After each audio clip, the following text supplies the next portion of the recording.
di panggung itu selalu menghibur. Namun ketika momen ada sesuatu yang harus kita keluarkan, kadang menjatuhkan orang. Mulai dari fisik, mencela dan lain-lain.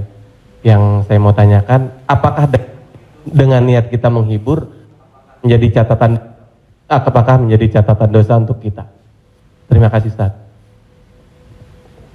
Ada seorang ulama dipanggil Imam Abu Hatim, tapi kemudian di ujung namanya itu ditambahkan kata Al-Asam. Asam diambil dari kata summum, bukmun, umyun. Umyun buta, bukmun bisu, summun tuli, peka. Jadi Abu Hatim Al-Asam artinya Abu Hatim peka, tuli. Secara bahasa itu menjatuhkan orang. Siapa itu? Itu Abu Hatim peka, Abu Hatim tuli. Karena ada beberapa orang, ada Abu Hatim, Abu Hatim, Abu Hatim. Yang ini Abu Hatim peka, tuli. Tapi kenapa nama itu tetap tersemat di belakang namanya? Dan tidak ada ulama yang melarang menggunakan peka itu di belakang namanya. Karena dia tidak merasa dijatuhkan dengan itu. Lalu kemudian itu pula tidak menjatuhkan dia di depan orang banyak. Apa sebab kronologis dia dipanggil Al-Asam?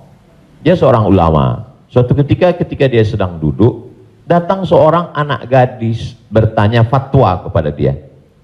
Saat anak gadis itu bertanya fatwa tentang hukum halal haram suatu masalah, mungkin karena wallahu alam bisawab atau saking groginya atau kentut anak gadis itu di depan dia. Dia ingin menjaga marwah, harkat, martabat anak gadis ini supaya jangan sampai merasa malu, maka dia diam, pura-pura nggak dengar.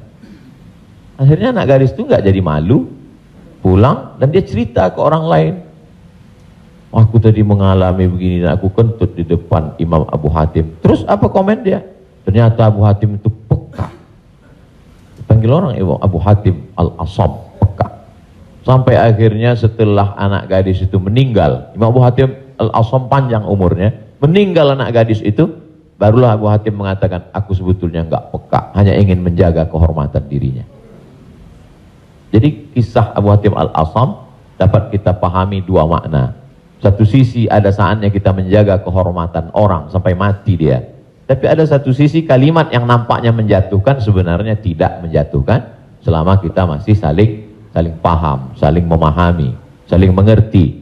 Ada kata-kata yang mungkin kita gunakan tapi menjatuhkan dia. Padahal sepertinya pujian. Tapi ada kata-kata yang sepertinya. Jadi kalau sudah saling memahami, orang pun mengerti, maka dia tidak menjadi suatu celaan.